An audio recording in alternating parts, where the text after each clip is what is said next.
کہ ایک صوبے کا وزیر اعلیٰ نوجوانوں کی فلاح و بہبود کی بات کرتا ہے اور اسی صوبے سے ایک ہی سال کے دوران 800 کے قریب نوجوانوں کو جبری گمشدہ کیا جاتا ہے، تقریباً 400 کے قریب لوگوں کو ماروائے عدالت قتل کیا جاتا ہے۔ بلوچ یکجہتی کمیٹی جو اپنی ابتدا سے آئین، قانون اور جمہوری جدوجہد کر رہی ہے، وہ اب بھی اپنی جدوجہد کو جاری رکھے ہوئے ہے۔ بلوچستان میں پاکستانی فوج اور خفیہ ایجنسیوں کی بڑھتی بربریت، خصوصاً لاپتہ بلوچوں کے لیے آواز اٹھانے والی ڈاکٹر مہرنگ بلوچ سمیت سینئر لیڈران کو جیل میں ڈالے جانے پر شدید احتجاجی مظاہرے کیے گئے۔ ان احتجاجی مظاہروں میں شامل لاپتہ بلوچوں کے لواحقین اور بلوچ یکجہتی کمیٹی کے لیڈران نے اس ناانصافی کو روکنے کے لیے انسانی حقوق کے عالمی اداروں سے مدد کی گہار لگائی۔ ان تمام باتوں سے یہ صاف ظاہر ہو گیا ہے کہ ان کے فیئر ٹرائل میں ڈیلے ٹیکٹکس کو اپنایا جا رہا ہے، اور بلوچ عوام کو یہ پیغام دیا جا رہا ہے کہ بلوچستان میں مظلوموں کے لیے انصاف موجود ہی نہیں ہے، اور ہمیں بتایا جا رہا ہے کہ کس طریقے سے سیاسی کارکنوں کو غیر قانونی طور پر جیلوں میں رکھ کر یا پھر کس طریقے سے ان کے خلاف ریاستی جابرانہ طریقہ کار کو اپنایا جاتا ہے۔ ہم تمام ہیومن رائٹس آرگنائزیشنز، تمام انسانی حقوق کے کارکنوں، سول سوسائٹی اور تمام مکاتب فکر کے لوگوں سے اپیل کرتے ہیں کہ وہ اس سنگین صورتحال کے خلاف آواز اٹھائیں اور شفاف عدالتی کارروائیوں اور قانونی انصاف کے تقاضوں کو پورا کرنے کا مطالبہ کریں، اور BYC کے قیادت کے ساتھ انصاف کرنے کا مطالبہ کریں۔ بلوچستان کی معروف انسانی حقوق پیروکار سمی الدین بلوچ نے بتایا کہ کوئٹہ جیل میں پچھلے 6 مہینوں سے قید جسمانی طور پر معذور بلوچ یکجہتی کمیٹی کے لیڈر بیبرگ بلوچ کی طبیعت بے حد خراب ہے، تاہم پاکستانی فوج اور جیل انتظامیہ بیبرگ بلوچ کے خاندان کو ان سے ملنے کی اجازت نہیں دے رہی ہے۔ سب سے زیادہ تشویشناک صورتحال بیبرگ بلوچ کی ہے، جو پہلے سے ایک معذور شخص ہیں اور شدید بیماری میں مبتلا ہیں۔ ڈاکٹرز نے ان کی فوری ٹریٹمنٹ کا کہا ہے، لیکن جیل انتظامیہ نے ابھی تک ان کو کسی قسم کی کوئی ٹریٹمنٹ نہیں دیا ہے۔ یہ صرف اور صرف سیاسی کارکنوں کے خلاف انتقامی کارروائیوں اور لاپرواہی نہیں ہے، بلکہ انسانیت کے تقاضوں کی ایک سنگین خلاف ورزی ہے۔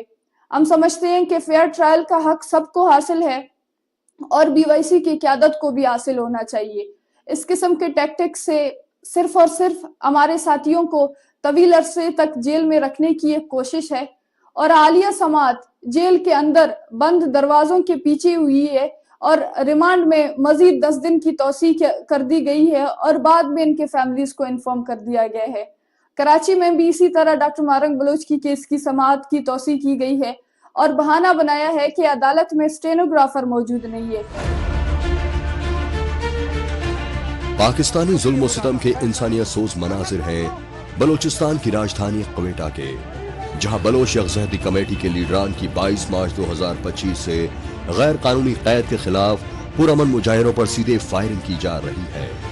لہٰذا پاکستانی فوج اور پولیس فائرنگ کے ذریعے بے گناہ بلوچوں کو ٹارگٹ کلنگ کا شکار بنایا جا رہا ہے۔ یہی وجہ ہے کہ دنیا کے مختلف ملکوں میں ضلع وطنی کی زندگی بسر کر رہے بلوچی، سندھی اور پشتون لیڈران پوری بین الاقوامی برادری کو جھنجھوڑنے کے لیے آئے روز احتجاجی مظاہرے کر رہے ہیں۔ ان احتجاجی مظاہروں کا واحد مقصد ہے یونائٹڈ نیشن سمیت انسانی حقوق کے تمام عالمی اداروں سے بلوچ نسل کشی روکنے اور بنگلہ دیش کی طرح بلوچستان کو پاکستان سے مکمل آزادی دلانے میں مثبت کردار نبھانے کی فریاد کرنا۔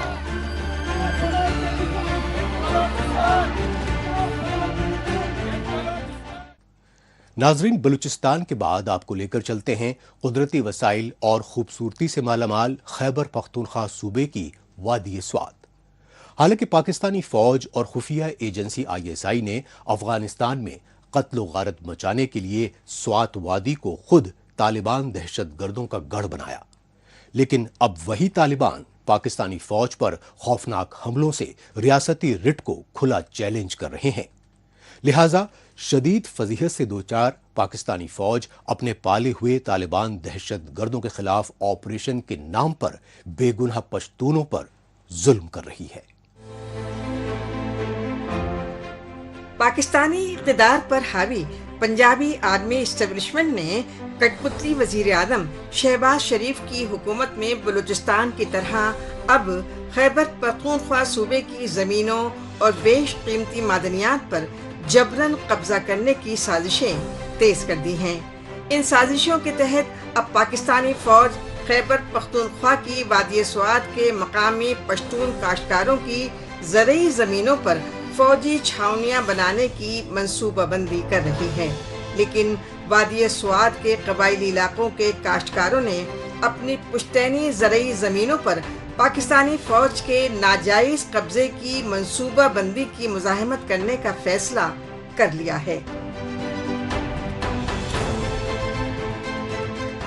قبل بھی ہزاروں کنال لے لیے ان لوگوں نے، پاک آرمی نے، اور اب بھی بتایا جا رہا ہے کہ تقریباً 4000 کوئی بتا رہا ہے، کوئی 8000 کنال کا بھی بتا رہا ہے کہ اب بھی ضرورت ہے، اس کے لیے سروے ہو رہا ہے علاقے میں۔ کسی بھی صورت نہیں انشاءاللہ، ابھی ہے نہیں، جو باقی زمینیں وہ ہماری رہائش کے لیے کافی نہیں، تو ان لوگوں کو کیسے دے دے؟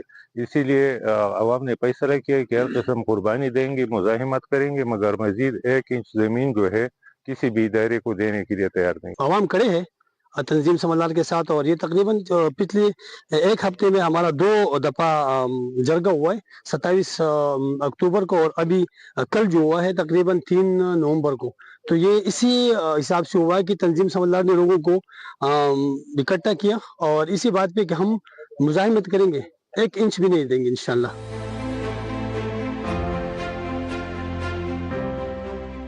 پاکستانی فوج کی جانب سے سوات وادی میں زرعی زمینوں پر قبضے کی ناپاک منصوبہ بندی کے خلاف قبائلی رہنماؤں نے گرینڈ جرگہ منعقد کیا، اور اس جرگے میں سمالار آرگنائزیشن کے نام سے انقلابی محاذ تشکیل دیا گیا۔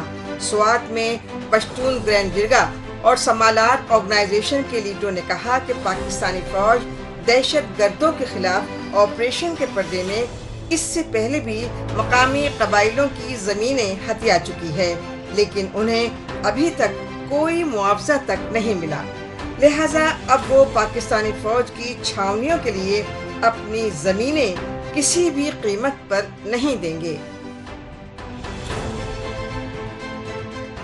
جرگے کا مقصد یہی تھا بیسیکلی کہ ہم نے تنظیم سمالار نے یہ فیصلہ کیا کہ ہم لوگوں کے سامنے یہ ایشو لے کے آئے تاکہ لوگوں سے اور یہاں کے مشران جو یہاں کے رہائشی لوگ ہیں ان سے ہم پوچھے کہ آپ لوگ کی کیا رائے ہے اور کیا فیصلہ ہے، کیونکہ کل جو بہت بڑا گرینڈ جرگہ ہوا 3 یونین کونسلوں پہ مشتمل تھا، انہوں نے سب لوگوں نے ظاہری یہی فیصلہ دیا ہے کہ ہم مزید 1 انچ زمین دینے کو تیار نہیں۔ پہلے ایئرپورٹ میں ہماری زمینیں لے لی گئی اور اس طرح گھر بھی لے ہے، اس کے بعد پھر چھاونی میں زمینیں لے گئی ہے، اب یہ تیسرا مرحلہ ہے۔ یہاں کے عمائدین اور جو عام لوگ ہیں سب لوگ 2 مرتبہ ہمارا جرگہ ہوا ہے، اور ہم بالکل سب لوگ اس کے مخالف ہیں، جتنے بھی یہاں زمین کے مالک ہیں یا جو عام لوگ ہیں جو بھی ہے، لیکن سب کا ایک متفقہ ایک ہی بات ہے کہ ہم 1 انچ زمین دینے کو تیار نہیں۔ صرف سوات کے قبائلی رہنما ہی نہیں بلکہ باشعور باشندوں نے بتایا کہ سن 2003 میں خیبر پختونخوا صوبائی اسمبلی میں ایک قرارداد منظور کی گئی۔ اس قرارداد میں خیبر پختونخوا کی کسی بھی زرعی زمین کو پاکستانی فوج اور حکومتی استعمال کے لیے نہ دینے کا فیصلہ لیا گیا، لیکن پاکستانی ریاست کے پورے نظام کو اپنے اشاروں پر نچا رہی پنجابی آرمی اسٹیبلشمنٹ تانا شاہی فطرت سے باز نہیں آ رہی ہے۔ اس موجودہ صورتحال میں جو بات زیادہ غور طلب ہے وہ یہ ہے کہ یہ ایگریکلچر پراپرٹی ہے، اس میں باغات ہیں، اس میں کھیت ہیں، فصلوں کے لیے یہ زمین جو ہے یہ استعمال ہوتی ہے۔ اور خیبر پختونخوا میں بالخصوص 2003 میں ایک نوٹیفیکیشن آیا تھا، جو نوٹیفیکیشن ابھی تک انٹیکٹ ہے۔ اس میں باقاعدہ یہ کہا گیا تھا کہ وہ زمین جو زرعی زمین ہوگی، زرعی زمین کسی بھی صورت کسی بھی مقصد کے لیے ایکوائر نہیں کی جائے گی، چاہے اس میں جو پبلک انٹرسٹ کا فیکٹر ہے وہ کتنا ہی بڑا کیوں نہ ہو۔ خیبر پختونخوا صوبے کی زمینیں ہی نہیں بلکہ قدرتی وسائل اور سونے تانبے جیسے معدنیات کو بھی اپنے شکنجے میں لے چکی ہے پاکستانی فوج۔ اس سچائی کا ثبوت ہے شمالی وزیرستان کی دتا خیل تحصیل کے محمد خیل علاقے میں پاکستانی فوج کے زیر کنٹرول میگا پروجیکٹ۔ اس میگا پروجیکٹ سے حاصل تانبا اور سونا ایکسپورٹ کر کے اب تک اربوں کھربوں روپے کما چکی ہے پاکستانی فوج اور اس کی کٹ پتلی حکومتیں۔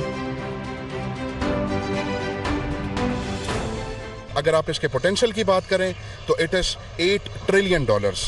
تو اس میں پاکستان آرمی نے، گورنمنٹ آف پاکستان نے مل کے جو SIFC کا ہمارا انیشیٹو ہے اس کے through we are surfacing the mineral potential of Pakistan to the entire world and it is a wonderful industry.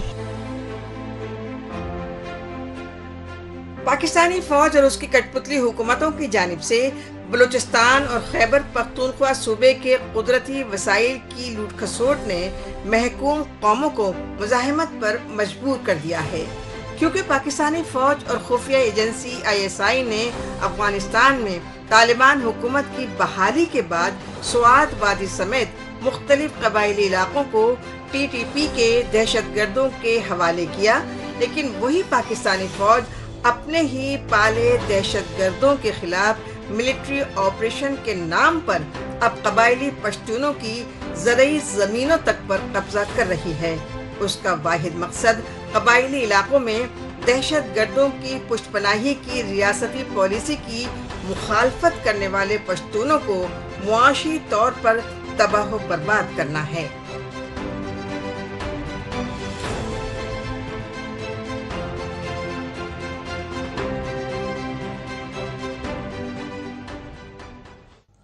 Pakistan reporter میں ابھی باقی ہے کینیا میں شہید پاکستانی صحافی ارشد شریف کی بیوہ کے سنسنی خیز انکشافات، لیکن ابھی وقت ہے پاکستان رپورٹر کے خصوصی سیگمنٹ تیز رفتار خبروں کا۔ آئیے اس سیگمنٹ میں ڈالتے ہیں ایک نظر پاکستان کی ہفتے بھر کی دیگر اہم ترین خبروں پر۔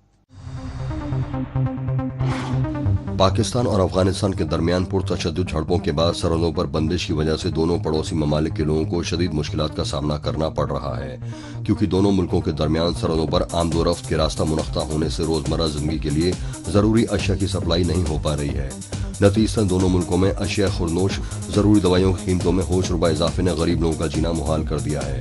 قابل غور بات یہ ہے کہ پاکستانی فوج کی جانب سے افغانستان کی راجدھانی کابل میں ہوائی حملوں کے بعد 11 اکتوبر سے بارڈرز بند پڑے ہیں۔ اس کی اہم وجہ یہ ہے کہ پاکستانی فوج کے ہوائی حملوں کے رد عمل میں افغانی طالبان کی جانب سے جوابی حملوں کا سلسلہ تیز ہو گیا ہے، اور ان حملوں کے نتیجے میں سرحد کے دونوں طرف درجنوں لوگوں کی ہلاکت کے دعوے کیے جا رہے ہیں۔ پاکستان کے پنجاب صوبے کے وزیر اعلیٰ اور سابق وزیر اعظم نواز شریف کی بیٹی مریم نواز شریف کی جانب سے سعودی عرب کے وفد کے ساتھ ملاقات کے دوران عربی زبان میں کچھ جملوں کے استعمال کیے جانے پر سوشل میڈیا میں خوب مذاق اڑایا گیا۔ اس کی وجہ یہ رہی کہ سعودی عرب کے سرمایہ کاروں کے وفد کے استقبال سے پہلے وزیر اعلیٰ مریم نواز شریف نے بھاری بھرکم فیس پر کئی عربی اساتذہ رکھے، لہذا پاکستانی ملا مولوی کافی محنت و مشقت سے مریم نواز شریف کو عربی زبان میں چند جملے رٹواتے رہے، لیکن جب سعودی عرب کے سرمایہ کاروں کا وفد پنجاب صوبے کے دارالحکومت لاہور پہنچا تو وزیر اعلیٰ مریم نواز شریف رٹے رٹائے جملوں میں بھول کر گئیں اور اناپ شناپ جملوں کا استعمال کرتی رہیں۔ آخرکار پاکستانی فوج اور وزیر اعظم شہباز شریف حکومت نے اسرائیل کے خلاف پرتشدد احتجاج کرنے والی اسلامی انتہا پسند تنظیم TLP پر پابندی لگانے کا اعلان کر دیا۔ شہباز شریف کی حکومت کے مطابق TLP یعنی تحریک لبیک پاکستان پر پابندی کا فیصلہ وفاقی کیبنٹ میں منظوری کے بعد لیا گیا، کیونکہ TLP کے مسلح کارکن لاہور اور مرید کے میں پاکستانی فوج اور پولیس پر قاتلانہ حملے کرتے رہے، لیکن پاکستان کی سول سوسائٹی TLP پر حکومتی پابندی کو اسرائیل سمیت امریکہ کو خوش کرنے کا فریبی حربہ مان رہی ہے۔ اس کی سب سے بڑی وجہ یہ ہے کہ TLP یعنی تحریک لبیک پاکستان پر لشکر طیبہ کی طرح اس سے پہلے بھی پابندیوں کا دکھاوا کیا گیا، لیکن زمینی حقیقت حکومتی دعووں کے بالکل برعکس رہی۔ اور پاکستان میں ان تنظیموں کے امیدوار انتخابات میں شمولیت کرتے رہے، لہٰذا ٹی ایل پی کی جانب سے حکومتی پابندی کو کورٹ میں چیلنج کرنے کی دھمکی دی گئی۔ آخر میں رخ کرتے ہیں پاکستان کے دارالحکومت اسلام آباد کا اور جائزہ لیتے ہیں پاکستانی صحافیوں میں بڑھے احساس عدم تحفظ اور غم و غصے کے غبار کا۔ اس غم و غصے کا اظہار کرنے کے لیے پاکستان کی صحافتی تنظیموں کی جانب سے اسلام آباد پریس کلب میں خصوصی سیمینار منعقد کیا گیا۔ موقع تھا 3 برس پہلے کینیا میں شہید پاکستانی صحافی ارشد شریف کی برسی کا۔ فوج کا جو اپنا کردار ہے آئین اور قانون کے مطابق صرف وہ کردار ہونا چاہیے جو کہ ملک کا دفاع ہے، جو ملک کی سیکیورٹی ہے۔ اس کے علاوہ جتنے فیصلے ہیں جو اسٹیٹ آف پاکستان ہے جس کی باقاعدہ ڈیفینیشن ہے، provincial government, federal government, government institution, اور سب سے بنیادی اس کا جو پریمبل میں پاکستان کے شہری وہ بناتے ہیں، اسٹیبلش کرتے ہیں یہ آرڈر، انہوں نے یہ فیصلے کرنے۔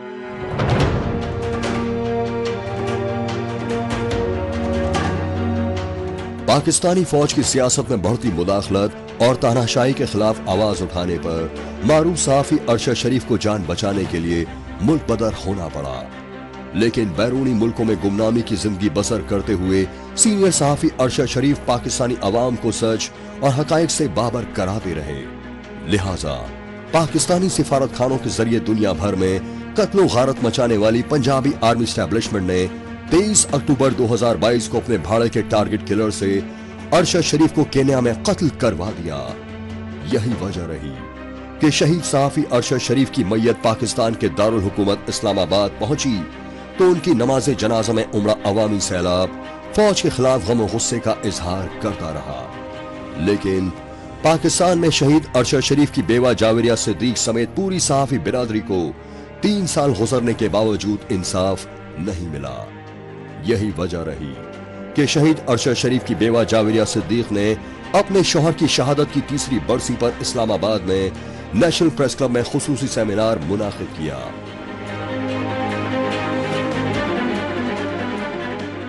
آج تک 3 سال میں وہ ایک MLA کر کے اس پہ توثیق نہیں کر سکے، اور میں وہاں کے ہائی کورٹ سے اپیل کورٹ سے ہوتے ہوئے آج سپریم کورٹ میں اپیل دائر کر دی ہے میں نے ان کے۔ کم از کم ان کی جج نے مجھے سنا تو صحیح ان 3 سالوں میں۔ ہمارے ججز، میں روسٹرم پہ کھڑی ہوتی ہوں، وہ نہیں سنتے، بولنے کی اجازت نہیں دیتے۔ آپ مجھے بتائیں کہ اگر وہ میرے سر پہ ہاتھ نہیں رکھیں گے دست شفقت، آج تک ہمیں چیف جسٹس نے نہیں کہا کہ آپ سارے صحافی مل کے آئیں اور بتائیں کہ آپ کی کیا مسائل ہیں، ہم حل کرتے ہیں، یا آئینی عدالت ہمیں بلائے، وہ تو ہمیں سننا ہی نہیں چاہتے۔ ہمارے پاس بطور سٹیزن کیا ہم بھی تو ایک ستون ہے نا، آپ ہمیں کیوں تباہ کر رہے ہیں؟ اگر ایک ستون ریاست کا گر گیا تو کیا ریاست یوں ہو جائے گی؟ یوں نہیں رہے گی۔ ہمارے پاس نہ اسلحہ ہے، نہ ہمارے پاس بجٹ ہے، نہ ہمارے پاس بڑے بڑے گولف کلب ہیں، نہ ہماری سوسائٹیاں ہیں، نہ ہم سب کچھ اپنے اون پہ کرتے ہیں۔ تو آپ ہمیں وہ بھی نہیں آپ ہمیں بولنے نہیں دے رہے، آپ ہمیں آئینہ نہیں دکھانے دے رہے۔ دوسری چیز جو بہت امپورٹنٹ ہے اس کیس میں وہ یہ ہے کہ کینیا میں گولی چلانے والوں کا تو چل رہا ہے کیس، ان کا سپریم کورٹ اب مجھے سنے گا، 1-1.5 سال میں وہ مجھے فیصلہ دے دیں گے وہاں سے۔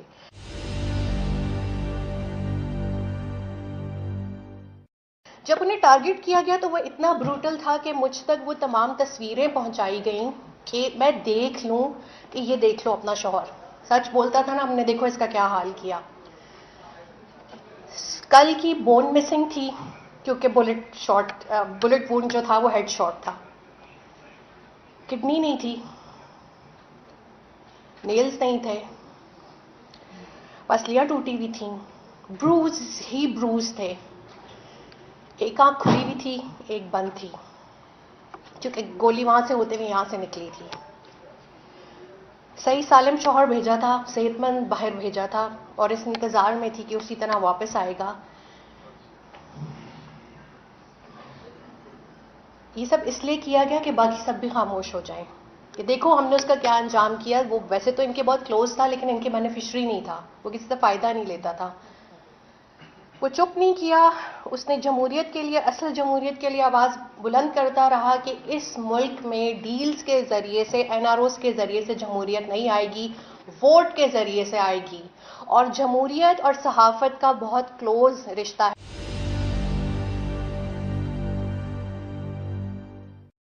اب کیس نہیں چل رہا پاکستان میں, آئینی عدالت ہمارا کیس نہیں سن رہی ہے, ہم نشستوں پہ ہی بیٹھ رہے ہوتے ہیں. آپ کو پتہ ہے میں عدالت جاتے ہوئے بھی خوف محسوس کرتی ہوں. مجھے عدالت جا کے کبھی بھی ایسا نہیں لگا کہ مجھے کوئی انصاف مل جائے گا. ایسا لگتا ہے ارد گرد ایسے لوگ بیٹھے ہیں جو مجھے دیکھ رہے ہیں, ان میں سے پتہ نہیں کتنے دوسرے فریق بھی تو آئے ہوئے ہوتے ہیں نا جن پہ ہمیں شک ہے. ارشد نے جب یہ سب کرنا شروع کیا, میں نے ان سے کہا کہ چپ ہو جاؤ پلیز, کچھ مت بولو. ابھی ہماری گھر میں خوشحالی سکون آیا ہے, پہلے ایک اسٹرگلنگ فیز تھا. مجھے میرا گھر عزیز ہے, آپ مجھے ان چیزوں میں جنگوں میں مت ڈالیں. تو انہوں نے مجھے کہا, مجھ سے سوال پوچھا کہ جو بھگت سنگھ پہ مقدمے کرا رہا تھا وہ کون تھا. میں نے کہا بھگت سنگھ کو تو میں جانتی ہوں, مقدمے کرانے والے کو نہیں جانتی. تو انہوں نے کہا کہ اسی طرح لوگ مجھے جانیں گے, جس نے مجھ پہ مقدمے کرائے وہ ہمیشہ گمنام بدنام اور تاریکیوں میں رہے گا.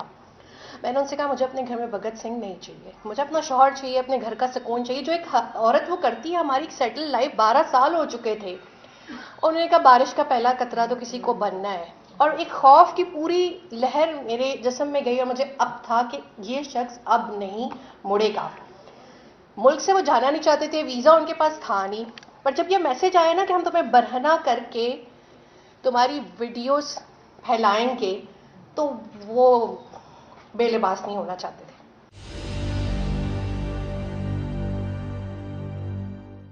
تو میری آپ سے ایک تو یہ گزارش ہے کہ ہمیں مل کے سپریم کورٹ جانا چاہیے, چیف جسٹس سے ملنا چاہیے کہ آخر ایسا کیا ہے کہ 3 سال آپ ارشد شریف کو دھمکانے والوں, ارشد شریف کا شو بند کرانے والوں کسی ایک شخص کو بھی نہیں بلا سکے. آج تک ہماری مدعیت میں FIR ہی درج نہیں ہوئی. کیا ارشد کی والدہ کا یہ استحقاق نہیں ہے کہ اپنے بیٹے کے قتل کی FIR, ان کی مدعیت کسی کوئی تھانے کا کوئی ہے اردلی, اس کے نام سے درج ہوئی ہے ایک فیک FIR. آپ سوچیں, یہ مقام ہے اس ملک میں انصاف کا. تو آپ لوگ ایک تو میرے ساتھ اقوام متحدہ چلیں جو یہاں پہ ان کا آفس ہے, EU چلیں, اور دوسرا کہ ہمیں چیف جسٹس, کیونکہ اور ہم کس کے پاس جائیں. فارم 47 کی حکومت سے میں نے کبھی کوئی گزارش نہیں کی اور نہ میں کبھی کروں گی. اس کے ساتھ ہی پاکستان رپورٹر کا آج کا یہ ایپیسوڈ اب یہیں اختتام پذیر ہوتا ہے. پاکستان رپورٹر کے نئے شمارے میں نئی خبروں کے ساتھ اسی روز اسی وقت پھر ہوگی ملاقات. تب تک کے لیے نمسکار, خدا حافظ.